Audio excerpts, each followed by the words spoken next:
O ex-presidente inelegível e futuro presidiário Jair Messias Bolsonaro, ele tem uma fala que já é conhecida por todo mundo, né? Ele diz assim: me dê metade do Congresso e metade do Senado que eu mudo o planeta Terra, né? A verdade é que é uma fala típica dessa megalomania em torno não só do Bolsonaro como do bolsonarismo, né? Metade do Congresso. São mais de quase 260 deputados. Isso dá mais de 10 deputados extremistas por estado. É óbvio que isso é muito próximo do impossível. É muito difícil ele conseguir fazer com que isso possa acontecer. Metade do Senado também é muita coisa, né? A gente tem que levar em consideração que a gente nem vai ter a eleição total do Senado, tem deputados extremistas que vão precisar se reeleger e ele teria que quase ganhar tudo no Senado, né? Ganhar praticamente todos os senadores candidatos no ano que vem. Então é óbvio que isso não vai acontecer. Mas qual é a ideia dele? A ideia não é que você tenha metade do Senado e metade do Congresso para servir ao país. A ideia é que esse pessoal possa servir a ele, porque é exatamente isso que eles estão fazendo agora. Eles estão parando o país, eles estão pautando essa coisa indecente sobre anistia para beneficiar o Bolsonaro, para tentar fazer com que o Bolsonaro fuja da cadeia. A competente jornalista Flávia Oliveira, ela fala com muita propriedade a respeito desse projeto, que é uma aberração nas palavras dela, olha só. Esse projeto é uma aberração, ele atenta contra a democracia, porque não só anistia os envolvidos com o 8 de janeiro de 2023, autores, muitos deles já condenados, mas anistia quem atuou contra a democracia, contra as instituições democráticas antes e depois do 8 de janeiro. Portanto, até a entrada em vigor do texto, se aprovado. Significa que a gente está falando de um hiato indeterminado e quase uma licença. Vou usar até uma expressão, uma frase que a nossa colega Miriam Leitão usou na coluna deste domingo no Globo, é uma licença para golpear, também daqui até a entrada em vigor de uma suposta lei.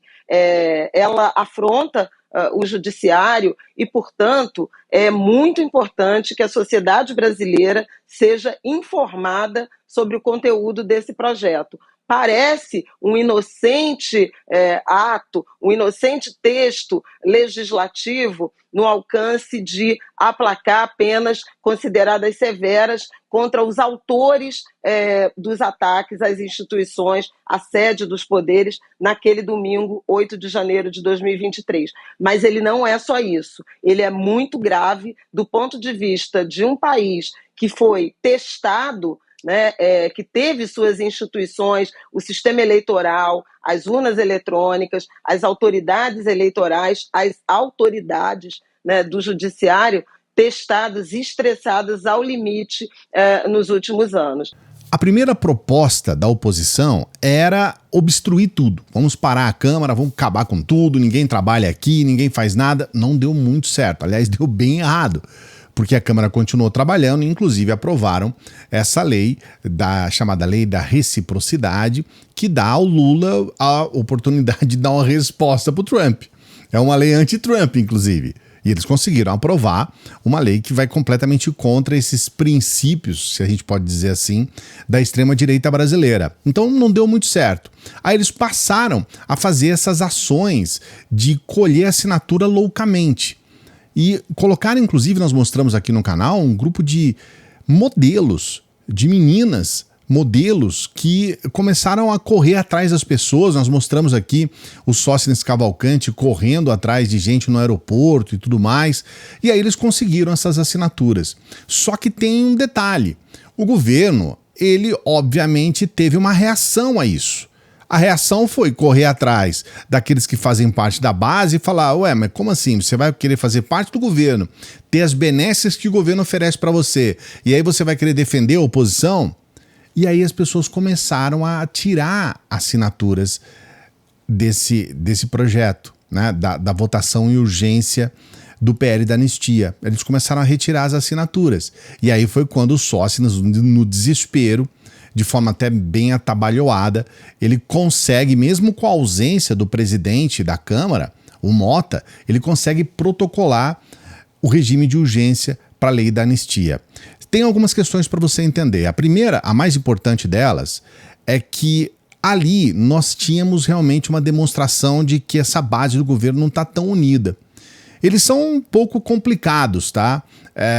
Inclusive, o Globo mostra aqui que o PL apresentou 88 assinaturas e 2 foram inválidas. Foram invalidadas porque é o Sóstenes, o próprio Sóstenes e o Zucco. Eles não poderiam assinar porque eles eram líderes. E não pode assinar como deputado. Então foi invalidado. Eles são assim, tá? Mas olha só os partidos que fazem parte da base. O União teve 40 votos. O PP teve 35 votos. Aí vem o Republicanos com 28, o PSD com 23 e o MDB com 20. Então, se você olhar aqui, você vai perceber que teve uma quantidade enorme de votos de partidos que são da base. São 146, né? Esses partidos que são integrantes da base do governo, que votaram defendendo esse projeto da oposição. E isso é realmente meio que uma palhaçadinha, vamos levar em consideração. A outra questão é o PL em si, é a questão de votar em regime de urgência. É importante você entender o que é isso, Clayson. Que troço é esse? Por que tem essa situação? Quando você vota em regime de urgência, você não passa pelas comissões. Quando existe uma lei que é muito importante, por exemplo, um projeto, uma PEC, né? Um projeto de emenda à Constituição, por exemplo, é necessário que haja um debate popular sobre isso. A Constituição é algo que garante a todos os nossos cidadãos, é a chamada Carta Magna, né? Uma lei que é acima de todas as leis. Então há uma necessidade de passar por comissões temáticas que vão debater sobre essa lei e vão fazer ajustes, arrumar aqui e ali, ou mesmo, em última análise, nem sequer aprovar que essa lei seja apresentada no Congresso. Ou se for apresentada, como é apresentada. Quando você tem uma votação em regime de urgência, nada disso acontece. Vai direto para a Câmara. E a votação é direta. Então, além de ser um projeto nojento, asqueroso, ainda tem esse problema, ainda tem essa situação. O regime de urgência faz com que sequer a sociedade possa debater sobre o conteúdo dessa proposta, e como você viu, né, a própria Flávia Oliveira falando, isso é nojento. Eu vou trazer aqui para você um desdobramento depois de ser protocolado esse regime de urgência no projeto. Sempre pedindo para você dar o like no vídeo, teu like, por favor, se inscreva no canal, dá essa força aqui pra gente. Aqui é o desdobramento, depois que foi protocolado, olha só. O líder do PL na Câmara, o deputado Sóstenes Cavalcante, deputado pelo Rio de Janeiro, protocolou hoje o requerimento de urgência para o projeto de lei que quer anistiar condenados pelos atos de 8 de janeiro. A Gabriela Prados já trouxe informações para a gente, tem mais repercussão, porque a gente sabe que já tem manifestações do outro campo, do campo governista, que é contra o avanço do PL da anistia e tem sofrido um constrangimento, né, Gabi? Já que há deputados que fazem parte de partidos com assento na esplanada dos ministérios dando apoio a esta urgência, Gabi. Conseguir uma conciliação seria até um foco para 2026. Você olhar para essas pessoas, se por acaso saísse um acordo, olhar para as pessoas e falar, olha, o governo no caso, né? Olha, a gente deixou de lado tudo o que aconteceu, olhamos para o Brasil, então a gente acredita que vocês entraram nessa como massa de manobra, então a gente apostou nesse acordo e estamos aí mostrando que o nosso interesse maior é o Brasil. Tem gente que aposta nesse discurso que pode ser uma saída para tentar esvaziar o projeto de lei. Agora, é muito difícil, por enquanto, conseguir esse tipo de conciliação, como eu disse, principalmente no Supremo Tribunal Federal, onde tem muita resistência. O Hugo Mota está apostando nisso e tem conseguido segurar um pouco dessa pressão, mas na semana que vem vai ter que dar uma resposta, porque vai ter que ir para o Colégio de Líderes com o líder do PL, Sóstenes Cavalcante, com esse requerimento protocolado, com as assinaturas suficientes em mãos. E aí vai ter pressão do PL, que é a maior bancada na Câmara dos Deputados, para que esse requerimento seja votado. Bem, o que está acontecendo com parte da imprensa? Eles estão apostando que o certo é fazer um acordo, o governo fazer um acordo com o Congresso e que aí resolve tudo, que vai ser bom para as eleições do Lula no ano que vem. Eles só estão esquecendo que tem o STF nessa história e que se, de fato, acontecer um acordo que vá beneficiar os golpistas, isso vai criar uma situação terrível com o STF e vai, sim, deixar em xeque a relação democrática do país. Porque o STF representa o judiciário e o judiciário é um dos 3 poderes. Poderes que dão base, que dão sustentação à democracia. Então, quer dizer, a democracia não é só legislativo e executivo, tem o judiciário.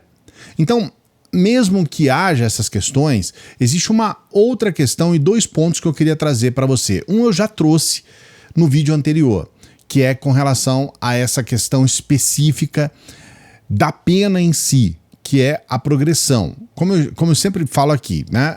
Cumprido um sexto da pena, esse criminoso golpista ele já vai ter uma progressão de regime e aí ele vai ter o regime semiaberto, é bem diferente do que acontece e eu vou trazer uma comentarista explicando para você em detalhes sobre isso, a gente tem falado sobre isso e ela fala que agora, por exemplo, em maio, muitos deles já podem estar nesse regime semiaberto. E o outro ponto é a própria tramitação da lei em si, dessa lei da anistia.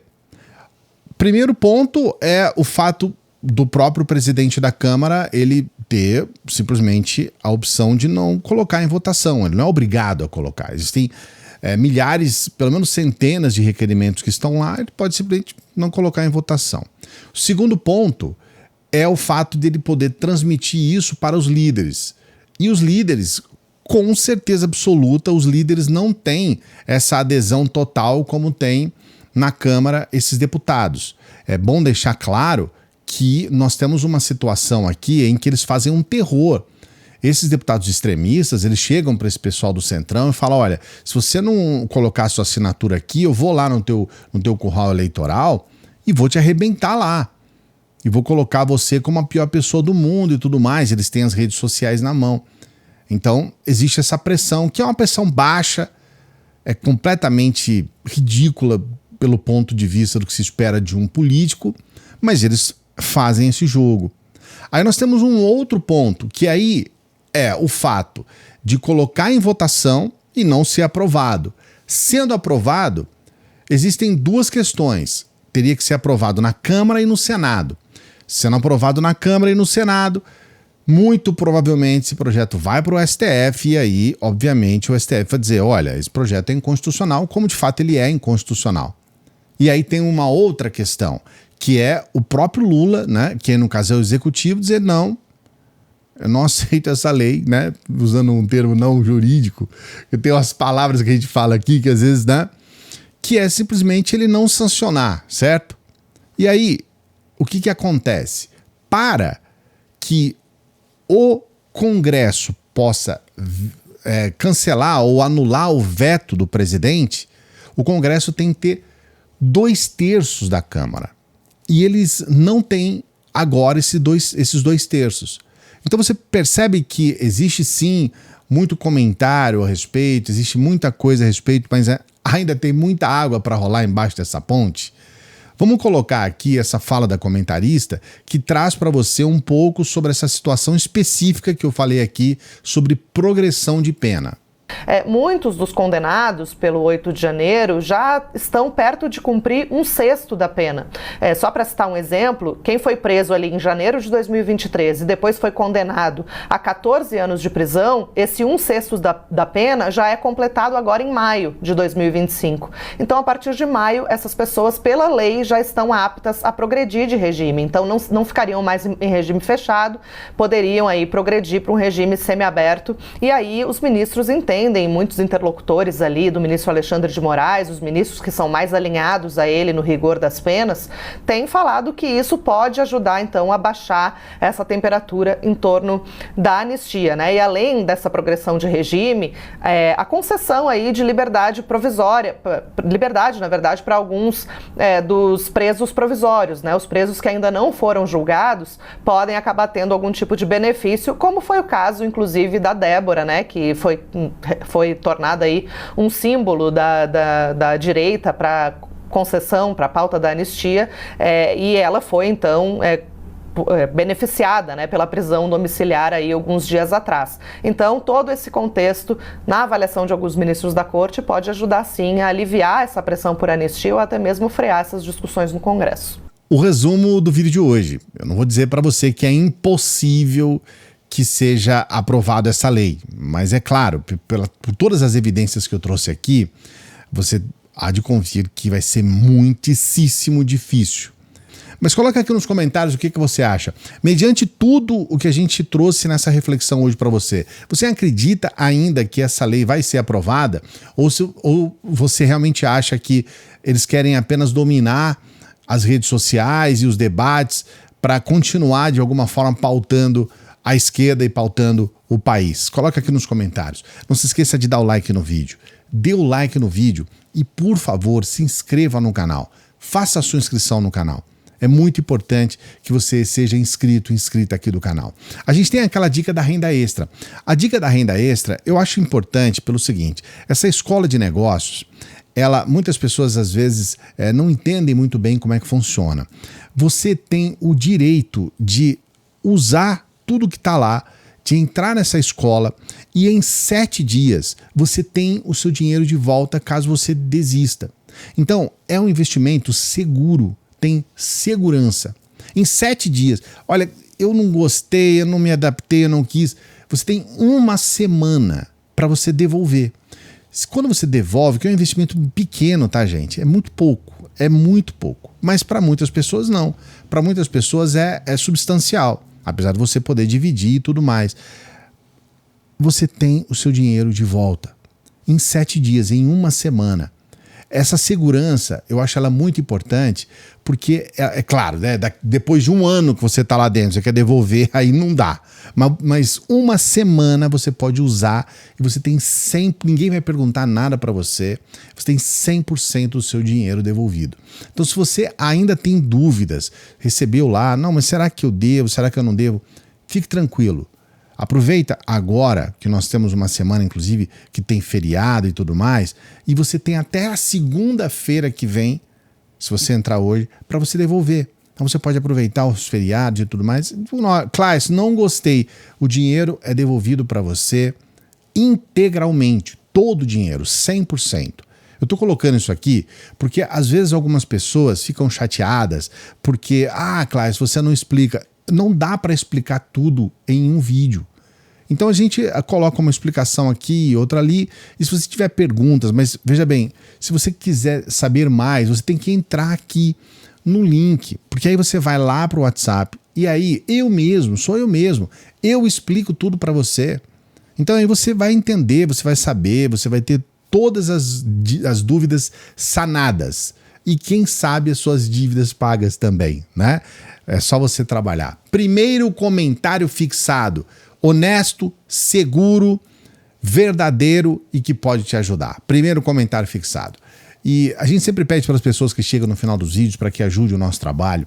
E quem sabe Deus pode tocar no seu coração aí numa Semana Santa e você pode fazer uma doação para o nosso trabalho. Quem sabe, né? Qualquer doação pelo Pix. Isso ajuda para a gente continuar aqui. Tá bom? Daqui a pouquinho a gente volta. Salve, progressistas! Eu sou o Clayson.